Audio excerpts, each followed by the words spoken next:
ডিমা হাছাওৰ বাবে এটা ঐতিহাসিক দিন অসম ক্ৰিকেট সন্থা আৰু ভাৰতীয় ক্ৰিকেট সংস্থাই ডিমা হাছাও জিলাৰ উমৰাংচুত এটা ক্ৰিকেট ষ্টেডিয়াম বনাবৰ বাবে 11 কোটি টকাৰ অনুমোদন দিছিলে। আজি সেই 11 কোটি টকাৰ ব্যয়েৰে সুন্দৰ এখন ষ্টেডিয়াম নিৰ্মাণ হৈ উঠিছে। গ্যালাৰীবিলাক গ্ৰীণ গ্যালাৰী মাটিৰে বনোৱা, সেনাপতি তুলিৰামৰ নামত পেভিলিয়ন উৎসৰ্গা কৰা হৈছে আৰু ডিমা হাছাওৰ কাৰণে আজি এটা আনন্দৰ দিন। এইবাৰ ডিমা হাছাও জিলাৰ পৰা পুলিচৰ এপইণ্টমেণ্টতো বহুত ল'ৰাই চাকৰি পাইছে। ষ্টেডিয়াম যিমানে হ'ব ল'ৰা ছোৱালীয়ে দৌৰিব, প্ৰেক্টিছ কৰিব, সুবিধা পাব, খেলুৱৈও বনিব, পুলিচ CRP আৰ্মিত যাবৰ কাৰণেও সুবিধা পাব। মই ডিমা হাছাও কাউন্সিল, অসম ক্ৰিকেট সংস্থা, ভাৰতীয় ক্ৰিকেট সংস্থাক ধন্যবাদ জনাইছোঁ। এইটো এটা প্ৰাকৃতিক পৰিৱেশ। আমি বহুত বেছি হোটেল বনোৱাতকৈ হোম ষ্টেক প্ৰমোট কৰিব লাগে, কাৰণ যদি ইয়াতো পলিউশ্যন, লেতেৰা আৱৰ্জনা আহি যায়, জেগাটো বেয়া হৈ যাব।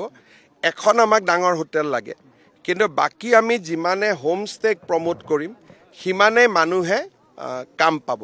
সেইকাৰণে আমাৰ ইয়াত লক্ষ্য হৈছে যে আমি এখন ডাঙৰ হোটেল যদি কেতিয়াবা আহিব, কিন্তু কাউন্সিলৰ লগত মই কথা পাতিছোঁ আমি যাতে ইয়াত হোম ষ্টেক প্ৰমোট কৰিব পাৰোঁ, তেতিয়া মানুহৰ উপাৰ্জন বাঢ়িব।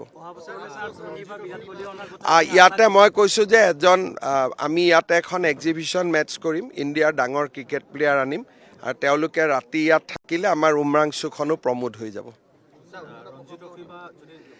চাওক, ৰঞ্জিত ট্ৰফি অনাততো ইমান অসুবিধা নাই, এইটোতো আমাৰ ঘৰৰে কথা। দেৱজিৎ শইকীয়া যিহেতু BCCI ছেক্ৰেটাৰী, গতিকে তেওঁ নিশ্চয় কৰিব পাৰিব, কিন্তু এইটো যিহেতু ক্ৰিকেট সংস্থাৰ বিষয় সেইকাৰণে মই ক'ব খোজা নাই।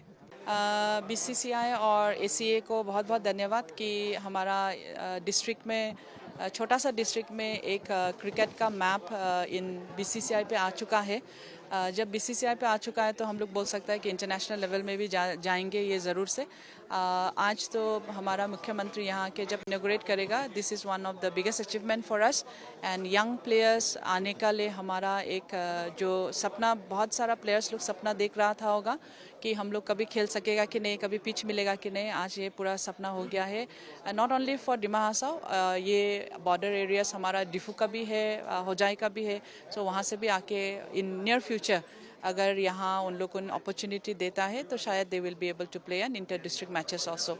आज तक तो हमारा डिस्ट्रिक्ट में ओनली इन हाफ लॉन्ग पे ज़्यादा खेला होता था इन DSA ग्राउंड। सो अभी देखने को मिला है कि cricket has also become a very different way of playing.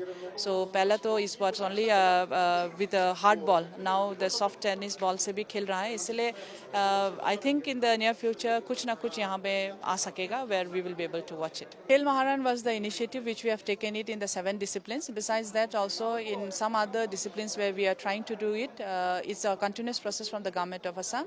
Whenever there are a calendar is already there under the government of Assam, which sports are being played when in terms with the association. So definitely we are bringing the youngsters from the interior areas to be in the national level. Thank you.